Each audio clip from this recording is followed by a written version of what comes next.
can you tell us about yourself? You know, how you started singing, and what was the motivation behind it, and how long you've been doing it? Well, it's kind of an interesting story because when I was a lot younger, I couldn't even remember the words to someone else's song. You know how you have a favorite song and you recite the words, you remember it. And everyone could always, it was like these LL Cool J songs. Yeah. It was these songs, right?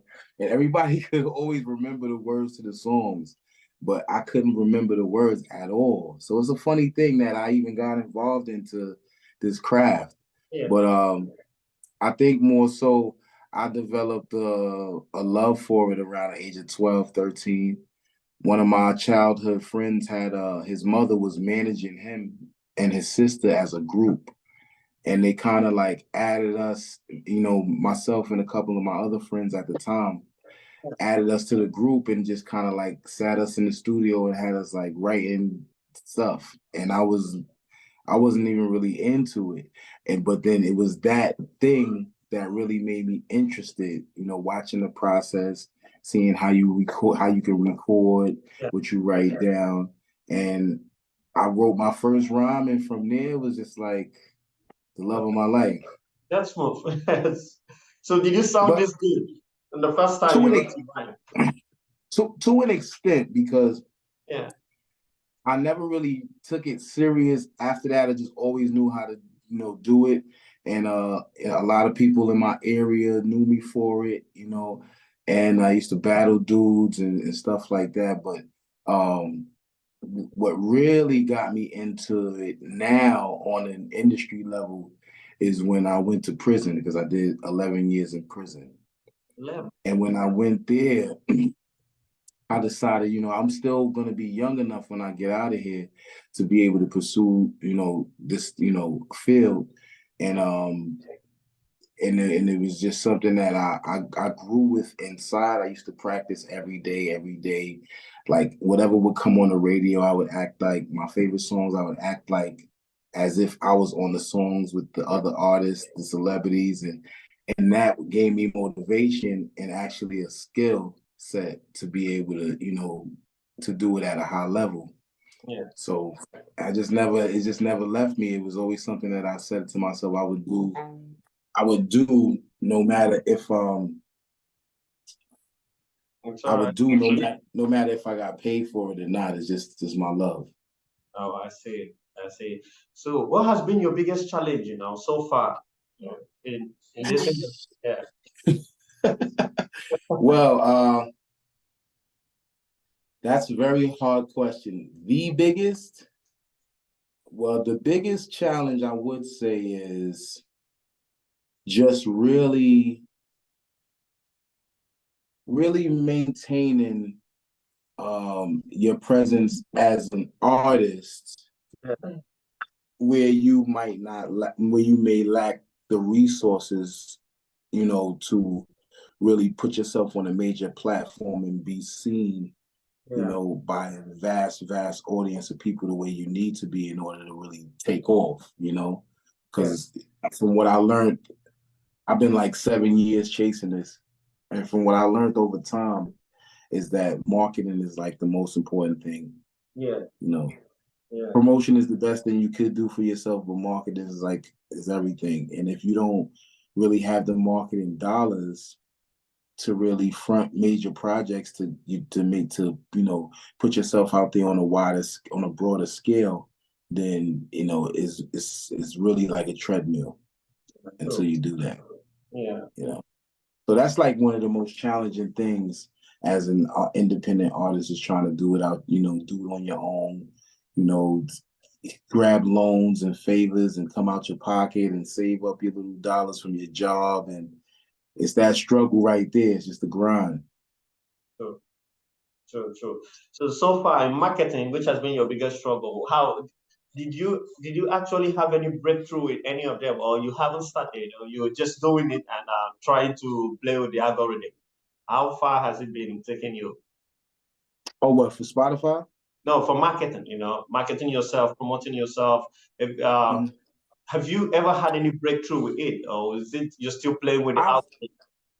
I've had a few I had quite a few big experiences that and opportunities.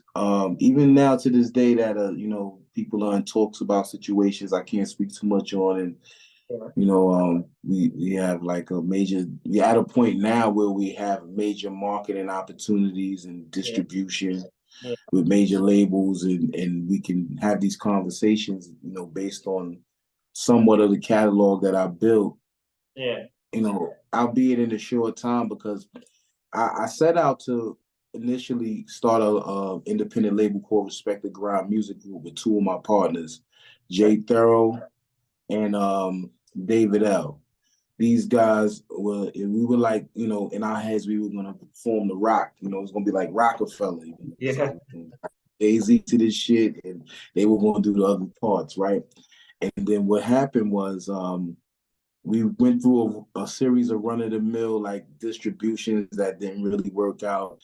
They didn't allow you to be self sufficient. There was really nothing that came out of it. We found ourselves just spending money and not really, Nobody gets it. gaining from it. Yeah.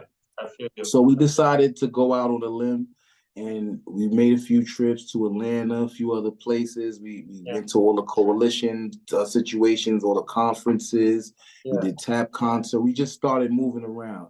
We Yeah. stayed, relevant in the little clubs and strip clubs, and just anywhere we can get our music spun. We did showcases where we featured different, celebrity DJs and different celebrities to kind of like bolster the environment and breed some opportunities. And Yeah. I met a lot of people, and I performed on a lot of different stages, from South by Southwest to SOBs in New York, uh, Barclays Center, a few big venues I've done. I've met a lot of people. We actually had the luxury to have a featured artist by the name of Mano. I don't know if you guys ever heard of him. I know. I know. I think so. I'll look him up after this as well. Oh, Right. yeah. So we we actually took an industry run with a song called Federal Indictment featuring a guy named Gato Delgado. We Yeah. moved all around the US with it. The two guys endorsed it. Well, pretty much DJ Epps, he endorsed it. He got behind it. He helped us push it. And we gained a lot of traction, and we got a lot of, ears perked up, and we got a lot of attention. People were starting to, be like, who are these guys? So we made our presence felt with that. So I felt like that was a breakthrough, because we were like on all the major platforms, from BT to MTV to Music Choice, and the video was streaming everywhere. So it was a good look. We had a lot of people supporting us. So that's what really gained the attention of Mano. And then we did the second installment. He gave us a verse, Yeah. which was a blessing. And then we actually got with renowned producers, DR Period. If you ever heard like songs like Annie Up, MOP, MOP. um, Yeah. Hey Ma by Cameron, Come Home With Me, State Property, Blueprint by JayZ. Yeah. He was instrumental in a lot of these different classic records, and we had the opportunity to work with him and have him produce the second installment too. Oh, I see. Well, you've been busy, You've been really, really, really. Oh yeah, man. This is my life, man. I can't, I don't function the same doing anything else. You've This been. is what I this is it. Yeah. And I listened to the song Federal Indictment. I listened to Dollar for Dollar Challenge, if I'm right. Ah, I yeah, you listened. like that.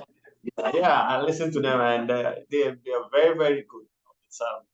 It's Thank like you, bro. old school with new school. Music ain't done like that these days.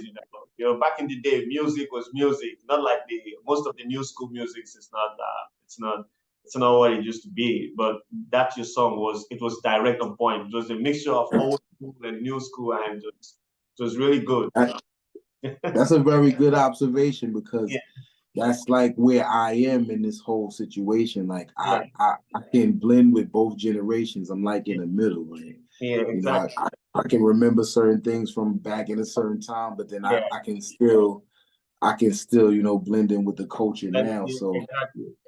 it's a Exactly. fun thing to do, especially when I had like with all the new drill and the hips music, TikTok stuff, and all of that stuff coming out, now it's like it's fun to challenge myself to Yeah, do these new things, yeah. and it brings about something different. So it's Brings just a part something. of the creative process. Exactly, Yeah. exactly. The style is different, the vibe is different, and it's not following, it's not exactly following the trend. It's actually better than the trend. It's like a new trend you're creating.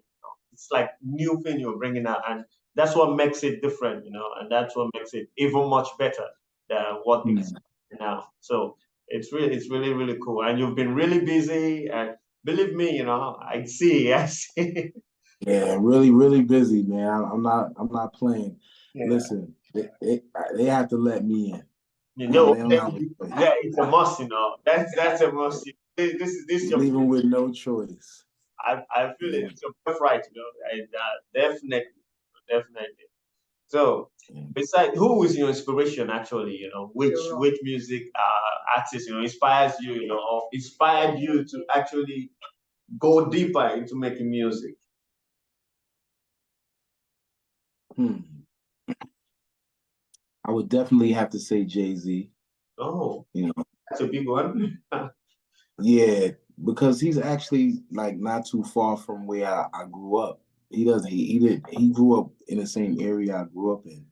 So to watch his growth from like Reasonable Doubt and the Streets is Watching, like way back when he was still kind of like in the hood Yeah, a little and his family was still there, it's like to know that and to see who he's become today is awe-inspiring, yeah, because you kind of feel like you cut from the same cloth, yeah, because we know the same areas, we've been through the same, pretty much similar life experiences. yeah, And it gives you that pride and it gives you that motivation to say, well, this guy's like from where I'm from, and we can, I can do what he did if he did it. yeah, So that was like one of the biggest ones for me. And to actually see, like, God rest his soul, Biggie, yeah. to watch him come from nothing into, like, he was like one of the first that I've witnessed overnight stars. Like,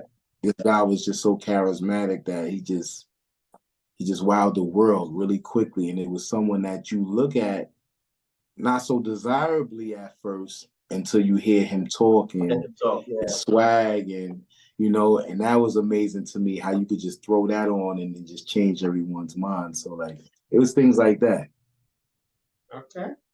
Yeah, Jay-Z is pretty. He came out.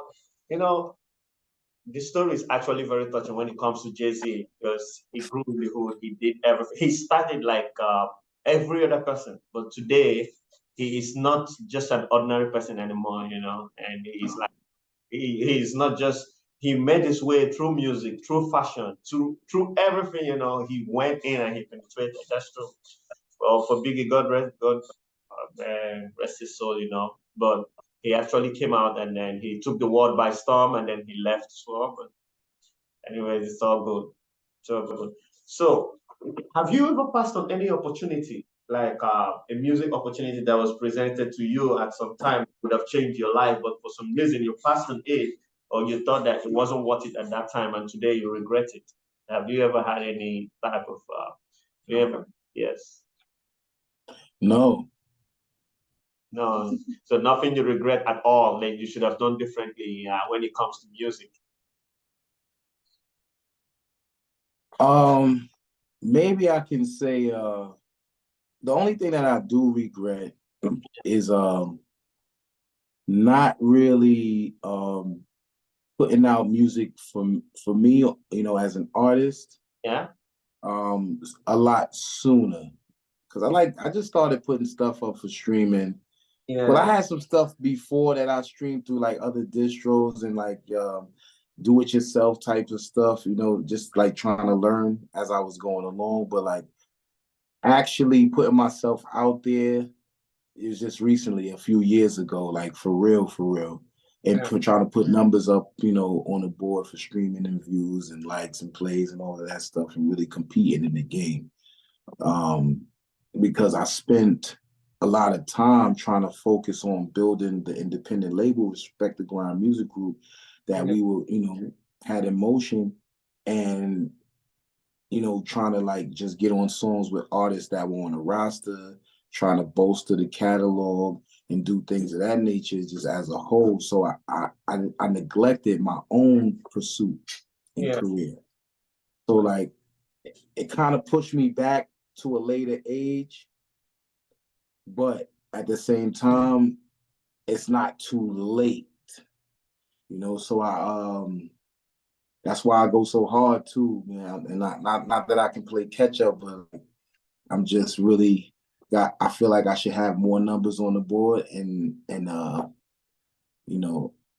so I kind of push myself, extra mile to make sure I have a lot of work, so that I can kind of like, be where I think I should be. I guess, if that makes sense. Yeah, it makes sense actually. It makes sense. It's like you put other people's needs before you because you were trying to create a brand which will include other artists, and you didn't focus on yourself at that point. So Right. I get it. So right now, what do you want to achieve? What level do you want to be on? What's that you want to achieve so badly right now? In music, in life.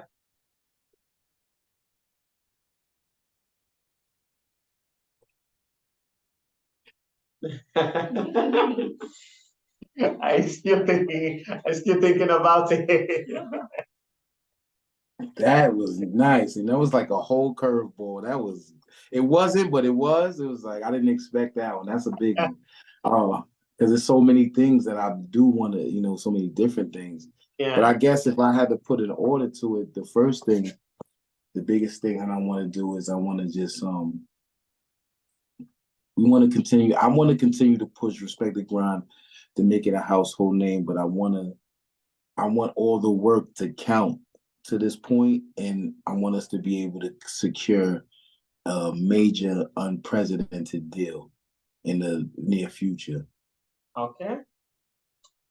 Yeah.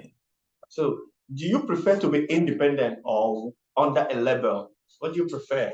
In being independent as you push yourself up, or do you really want to go under a label? Yes, I prefer independence. Okay. Yeah, I've vicariously through other people, just watching the game, being a student of the game. Yeah. It doesn't always seem like the best bet to go with majors, or people who want to sign you, because the game is shady. Yeah. It's you have to watch out for all the tricks, but you have to learn them first. So I'm glad that I took the time to just sit back and just do things independently, because in the end it'll pay off.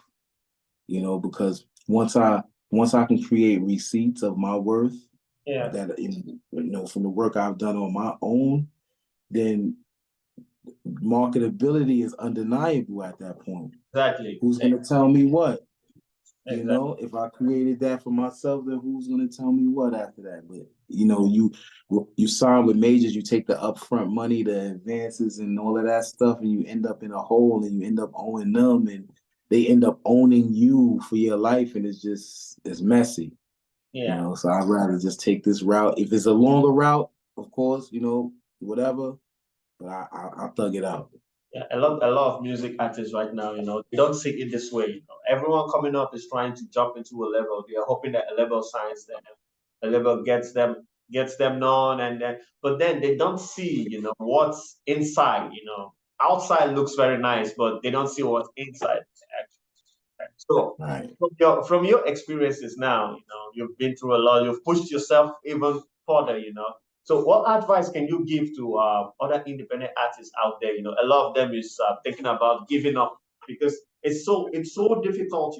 Like you on your own, you push yourself, you go away from your comfort zone to actually make your dreams a reality. But you have the opportunity. But believe me, lots of them they do have that in the mind, but taking action is kind of another thing, for them. So, what advice, you give, independent artists out there watching this video right now? What can you say to them to motivate them to keep moving forward? Encouraged. Remove any expectations of someone helping you. Okay. That's the first thing, because that breeds a lot of disappointment. We expect everybody that's, that grew up with us to come out to the shows, and we expect, people that might be close to us. Somebody might have got a bag to invest in you, or they might have some money and you know it, and you won't have it like that. And you like, listen, man, you know my talent. Like, why don't you believe in me, and expect them to invest in you, or just expect people to wanna see you win. Is that's one of the things that's the worst thing. Everyone wants to block you and keep you behind when they see the potential and they really want to be in that spot, or they wish they had what you have. Yeah. And it's just a lot of hurdles. So, and it can be very discouraging, because it seems like every time you turn around it's something else.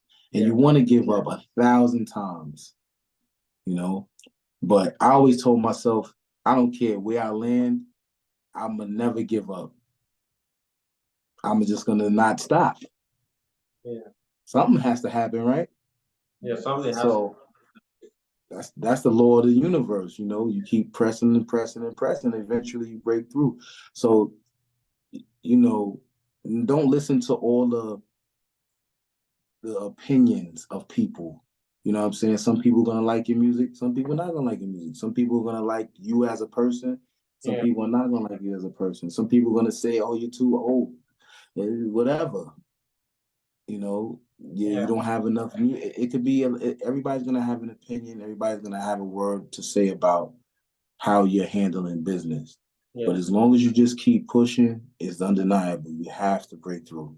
Yeah, true. So consistency is what matters here. As long as you're being consistent and all. And yeah, from first-hand experience, I will also say, depending the people who depend on their friends, and saying, "Oh, he grew up with me. We grew up in the same hood. So once I'm having a show, they will all be there." They will really be disappointed because they never show up. Actually, strangers are those that actually love your craft and show up for you. But then people real close to you don't show up. So the disappointment is what they should be able to take to heart and throw it out, because it's definitely gonna happen. It's definitely gonna happen. So and you can't take it personal, and even at all, because if you do, then you're not ready to move on in this industry. So because people are going to do a lot of things that you're going to want to take personal, and you're going to think like instantly just with your emotions. But at the end of the day, what they call it is a business, and that's just what it is. It's a business, and people operate the way they operate. And if you don't know the business or know your business, then you fall victim. So that's just what it is. So your dollar for dollar freestyle, what was the inspiration behind it? Yeah. It was a challenge.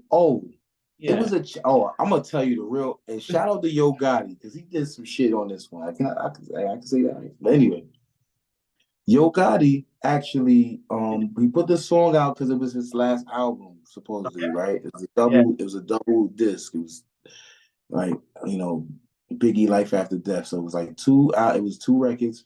Okay. And he had that song as one of the first songs. It was like one of the hit singles. And what he did was, I guess so many people started rapping over it, or whatever it was, he started the challenge. Okay. And when he started the challenge, he took a step even further. And this is really what motivated me, because I already liked the beat. But what motivated me was that he actually gave us the opportunity to upload it on DSPs, whoever did the challenge, and make money off of it on our own. He gave us the green light to do that on social media and the post and on the reel, and it was for real. And you actually plug into equity distribution through Rock Nation and upload your version of it the way that they want you to. You put your cover there, and now I have it up for streaming, and it's like I have a song with Yo Gotti in a sense, right? It's something that looks good on the resume. Yeah. So that was dope. I really respected that, and that's what really made me want to do it even more. Okay, I see. So can you tell everyone about yourself? When they should expect your next single? You know, what's your plan for the year? What the fans should expect? We Everything. got plenty plans for the year, my friend. Yeah, we you know, we working on getting this music to the whole world pretty much Yeah. in the next half of the year. The first being one of my, I'm gonna say it's a hit single. You Yeah. know, it hasn't done anything on Billboard or anything like that yet, but the tastemakers love it. All the DJs, anyone I've introduced the song to is just, I've never had a negative word about it until Yeah. it reached the top of one of these places where one of these guys mentioned how much he liked it, and he's a very big figure in the game, and wants to help us get the song all over the world internationally. Yeah. It's called Found You. It's Afrobeat, Latin. I have my friend JM who assisted me on it from DR. He's lives, you know, he's from the Bronx, but he's from DR originally, and we actually went out there to shoot the video recently. There's some footage on my page, you know, about it. And it's gonna be like a whole world premiere thing. Shout out to DJ Epps. You know, everybody else who lent a hand. He came out, gave us a nice cameo. Okay. You know, it could be showing up on a project with him soon. Definitely international distribution. I'm talking like 50,000 radio stations, and Okay. I'm not gonna give it all away, but you know, it's gonna be on a wide scale. And I think it's gonna make I know it's gonna make a lot of noise. It's a party record. It's kid friendly. You can play it at bar mitzvahs, birthdays, old people's events, wherever. It's safe for the radio. There's no misogyny. It's a beautiful record about love, and it's in tune with Afrobeat before Afrobeat even really was a big thing in the US. Yeah. Because I made that song like 5 years ago, and they love it today. And it's just blending the cultures, Dominican culture with the African culture. We have the cultural effects on the cover. You know, I had him in a dashiki out in DR. It was a good thing. Oh. He was eating some fufu too. Yeah.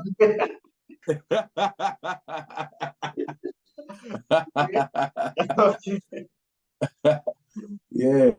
So it's one of the biggest ones we're gonna let go, and we have a slew of other music that we're gonna, you know, bring to the forefront. You might catch some stuff in film production and movies. It's a lot that's gonna happen within the next, I'm gonna say, the next 6 to 8 months. Okay. And I'm about to check, so chill. VV, my necklace filled. Respect the grind, only main game. Fuck how the extras feel. Know that. Numbers saying that we next to kill without a cosign or a record deal. Lizzie busted, got sex appeal. I get bigger money, yeah, my rep is real. Look, bitch, I'm a born king. Dead fresh out of quarantine. Blue tips by the drawstrings. Blue strips what the Lord brings. Big bills, it's a small thing. Ball main, got it off Kane. Got more work, put in more pain. Ian Perk, get it all lanes. Pulled up, you know what that? Swagged on it, distributed, got a bag off it. Let my money talk, I don't brag often. Click fire for the dick riders. Felonies come from jealousy. Bunch of funny niggas Bill Bellamy. I'm a loyal breed, not a switch sider. You ain't never lie.